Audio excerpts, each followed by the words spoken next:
بسم اللہ الرحمن الرحیم شروع اللہ کے نام سے جو رحمان و رحیم ہے۔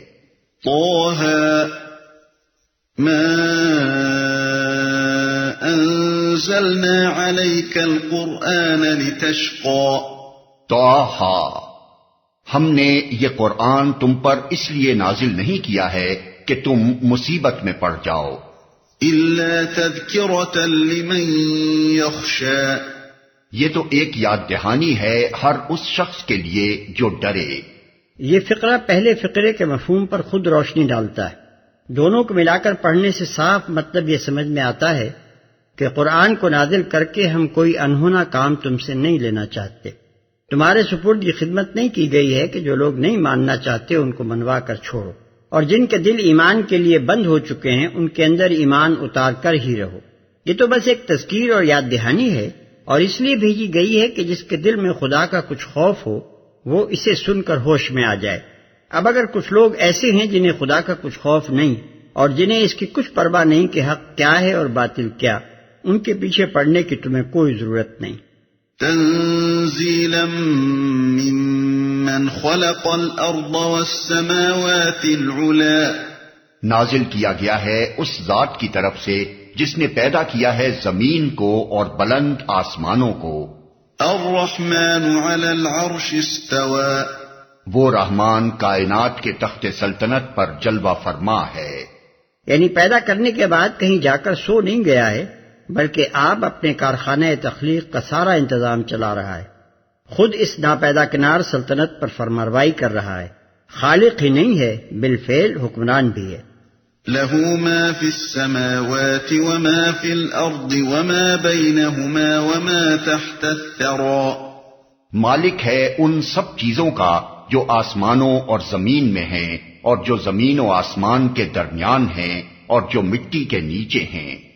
وَإِن تَجْهَرْ بِالْقَوْلِ فَإِنَّهُ يَعْلَمُ السِّرَّ وَأَخْفَى، تم چاہے اپنی بات پکار کر کہو، وہ تو چپکے سے کہی ہوئی بات بلکہ اس سے مخفی تر بات بھی جانتا ہے۔ یعنی کچھ ضروری نہیں ہے کہ جو ظلم و ستم تم پر اور تمہارے ساتھیوں پر ہو رہا ہے اور جن شرارتوں اور خباثتوں سے تمہیں نیچا دکھانے کی کوششیں کی جا رہی ہیں ان پر تم بآواز بلند ہی فریاد کرو۔ اللہ کو خوب معلوم ہے کہ تم پر کیا کیفیت گزر رہی ہے، وہ تمہارے دلوں کی پکار تک سن رہا ہے۔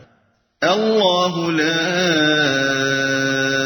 الہ الا هو له الاسماء الحسنى، وہ اللہ ہے، اس کے سوا کوئی خدا نہیں، اس کے لیے بہترین نام ہیں۔ یعنی وہ بہترین صفات کا مالک ہے۔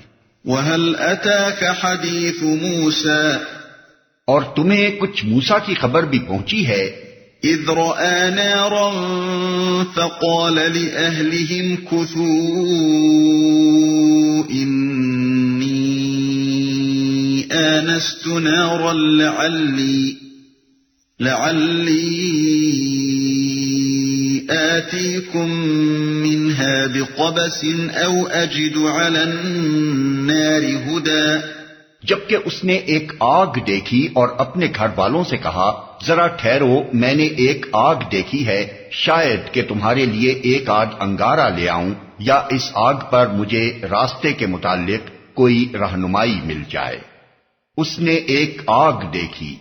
یہ اس وقت کا قصہ ہے جب حضرت موسیٰ علیہ السلام چند سال مدین میں جلاوطنی کی زندگی گزارنے کے بعد اپنی بیوی کو، جن سے مدین ہی میں شادی ہوئی تھی، لے کر مصر کی طرف واپس جا رہے تھے۔ اس سے پہلے کی سرگزشت سورہ قصص میں بیان ہوئی ہے، جس کا خلاصہ یہ ہے کہ جب حضرت موسیٰ علیہ السلام کے ہاتھوں ایک مصری ہلاک ہو گیا تھا اور اس پر انہیں اپنی گرفتاری کا اندیشہ لاحق ہو گیا تھا تو وہ مصر سے بھاگ کر مدین میں پناہ گزین ہوئے تھے۔ کوئی رہنمائی مل جائے۔ ایسا محسوس ہوتا ہے کہ یہ رات کا وقت اور جاڑے کا زمانہ تھا۔ حضرت موسیٰ علیہ السلام جزیرہ نما سینا کے جنوبی علاقے سے گزر رہے تھے۔ دور سے ایک آگ دیکھ کر انہوں نے خیال کیا کہ یا تو وہاں سے تھوڑی سی آگ مل جائے گی تاکہ بال بچوں کو رات بھر گرم رکھنے کا بندوبست ہو جائے، یا کم از کم وہاں سے یہ پتہ چل جائے گا کہ آگے راستہ کدھر ہے۔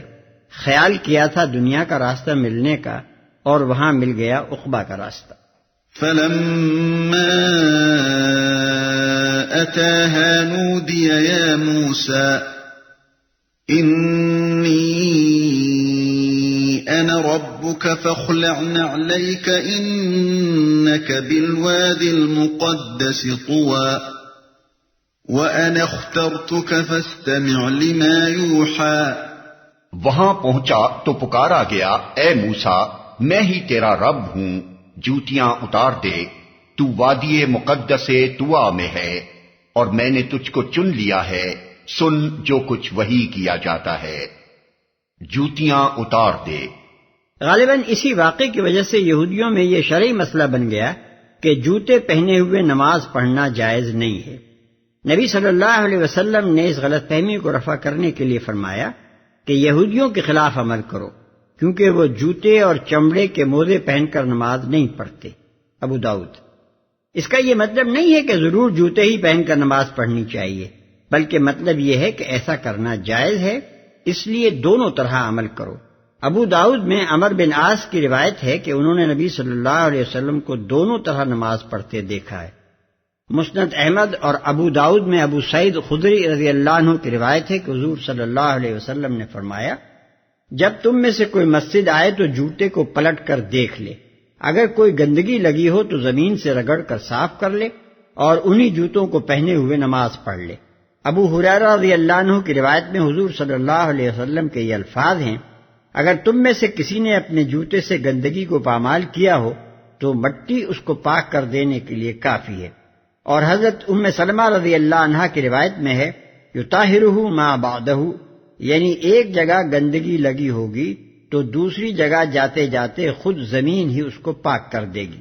ان کثیر التعداد روایات کی بنا پر امام ابو حنیفہ رحمۃ اللہ علیہ، امام ابو یوسف رحمۃ اللہ علیہ، امام اوزاعی رحمۃ اللہ علیہ اور اسحاق بن راہویہ رحمۃ اللہ علیہ وغیرہ فقہاء اس بات کے قائل ہیں کہ جوتا ہر حال میں زمین کی مٹی سے پاک ہو جاتا ہے.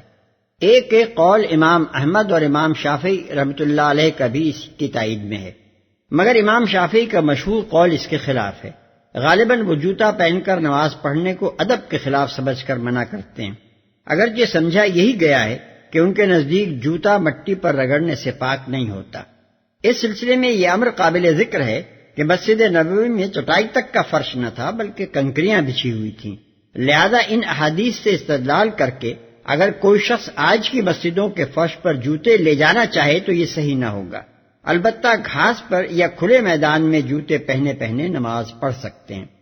رہے وہ لوگ جو میدان میں نماز جنازہ پڑھتے وقت بھی جوتے اتارنے پر اصرار کرتے ہیں، وہ دراصل احکام سے ناواقف ہیں. وادی مقدس طویٰ. عام خیال یہ ہے کہ طویٰ اس وادی کا نام تھا، مگر بعض مفسرین نے وادی مقدس طویٰ کا یہ مطلب بھی بیان کیا ہے کہ وہ وادی جو ایک ساعت کے لیے مقدس کر دی گئی ہے. اننی انا اللہ لا الہ الا انا فاعبدنی واقم الصلاة لذکری. میں ہی اللہ ہوں، میرے سوا کوئی خدا نہیں ہے، پس تو میری بندگی کر اور میری یاد کے لیے نماز قائم کر. یہاں نماز کی اصلی غرض پر روشنی ڈالی گئی ہے کہ آدمی خدا سے غافل نہ ہو جائے. دنیا کے دھوکہ دینے والے مظاہر اس کو اس حقیقت سے بے فکر نہ کر دیں کہ میں کسی کا بندہ ہوں، آزاد و خود مختار نہیں ہوں. اس فکر کو تازہ رکھنے اور خدا سے آدمی کا تعلق جوڑے رکھنے کا سب سے بڑا ذریعہ نماز ہے، جو ہر روز کئی بار آدمی کو دنیا کے ہنگاموں سے ہٹا کر خدا کی طرف لے جاتی ہے. بعض لوگوں نے اس کا یہ مطلب بھی لیا ہے کہ نماز قائم کر تاکہ میں تجھے یاد کروں، جیسا کہ دوسری جگہ فرمایا فَاذْكُرُونِي أَذْكُرْكُمْ، یعنی مجھے یاد کرو میں تمہیں یاد رکھوں گا. ضمناً اس آیت سے یہ مسئلہ بھی نکلتا ہے کہ جس شخص کو بھول لاحق ہو جائے اسے جب بھی یاد آئے نماز ادا کر لینی چاہیے. حدیث میں حضرت انس رضی اللہ عنہ سے مروی ہے کہ حضور صلی اللہ علیہ وسلم نے فرمایا، جو شخص کسی وقت کی نماز بھول گیا ہو اسے چاہیے کہ جب یاد آئے ادا کر لے، اس کے سوا اس کا کوئی کفارہ نہیں ہے. بخاری، مسلم، احمد. اسی معنی میں ایک روایت حضرت ابو ہریرہ رضی اللہ عنہ سے بھی مروی ہے جسے مسلم، ابو داؤد اور نسائی وغیرہ نے لیا ہے، اور ابو قتادہ رضی اللہ عنہ کی روایت ہے کہ حضور صلی اللہ علیہ وسلم سے پوچھا گیا کہ اگر ہم نماز کے وقت سو گئے ہوں تو کیا کریں؟ آپ صلی اللہ علیہ وسلم نے فرمایا، نیند میں کچھ قصور نہیں، قصور تو جاگنے کی حالت میں ہے۔ پس جب تم میں سے کوئی شخص بھول جائے یا سو جائے تو جب بیدار ہو یا جب یاد آئے نماز پڑھ لے۔ ترمذی، نسائی، ابو داؤد۔ ان الساعة آتية اكاد اخفيها لتجزى كل نفس بما تسعى۔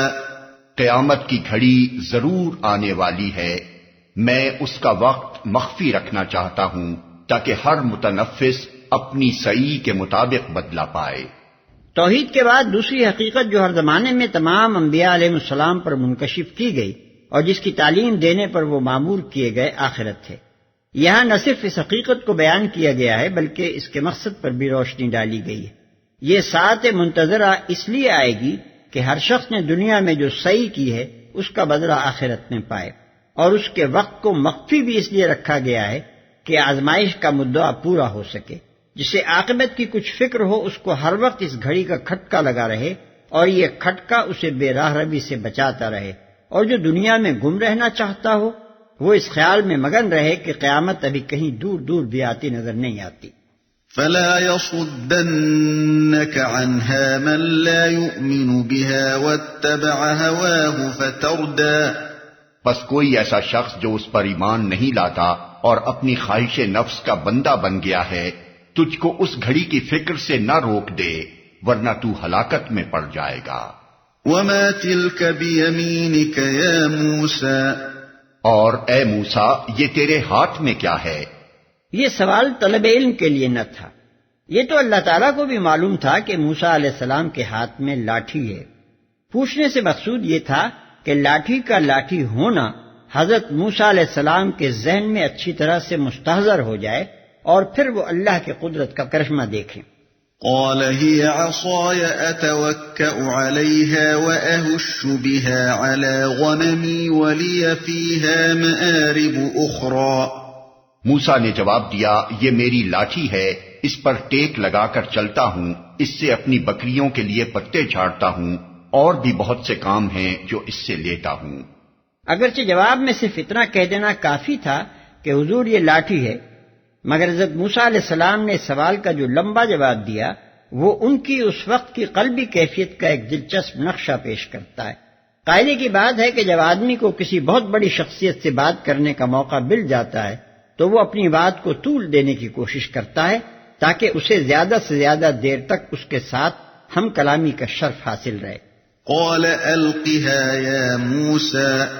فرمایا پھینک دے اس کو موسیٰ۔ فألقاها فإذا هي حية تسعى۔ اس نے پھینک دیا اور یکا یک وہ ایک سانپ تھی جو دوڑ رہا تھا۔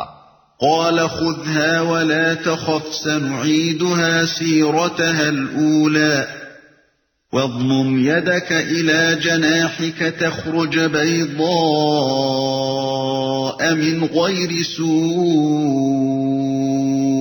آية أخرى لنريك من آياتنا الكبرى۔ فرمایا پکڑ لے اس کو اور ڈر نہیں، ہم اسے پھر ویسا ہی کر دیں گے جیسی یہ تھی، اور ذرا اپنا ہاتھ اپنی بغل میں دبا، چمکتا ہوا نکلے گا بغیر کسی تکلیف کے۔ یہ دوسری نشانی ہے، اس لیے کہ ہم تجھے اپنی بڑی نشانیاں دکھانے والے ہیں۔ چمکتا ہوا نکلے گا بغیر کسی تکلیف کے، یعنی روشن ایسا ہوگا جیسے سورج ہو، مگر تمہیں اس سے کوئی تکلیف نہ ہوگی۔ بائبل میں ید بیضا کی ایک اور ہی تعبیر کی گئی ہے جو وہاں سے نکل کر ہمارے ہاں کی تفسیروں میں بھی رواج پا گئی۔ وہ یہ کہ حضرت موسیٰ علیہ السلام نے جب بغل میں ہاتھ ڈال کر باہر نکالا تو پورا ہاتھ برس کے مریض کی طرح سفید تھا، پھر جب دوبارہ اسے بغل میں رکھا تو وہ اصلی حالت پر آ گیا۔ یہی تعبیر اس معجزے کی تلمود میں بھی بیان کی گئی ہے، اور اس کی حکمت یہ بتائی گئی ہے کہ فرعون کو برس کی بیماری تھی جسے وہ چھپائے ہوئے تھا، اس لیے اس کے سامنے یہ معجزہ پیش کیا گیا کہ دیکھ، یوں آنن فانن برس کا مرض پیدا بھی ہوتا ہے اور کافور بھی ہو جاتا ہے، لیکن اول تو ذوق سلیم اس سے ابا کرتا ہے کہ کسی نبی کو برس کا معجزہ دے کر ایک بادشاہ کے دربار میں بھیجا جائے۔ دوسرے، اگر فرعون کو مخفی طور پر برس کی بیماری تھی تو ید بیضا صرف اس کی ذات کے لیے معجزہ ہو سکتا تھا، اس کے درباریوں پر اس معجزے کا کیا روک طاری ہوتا؟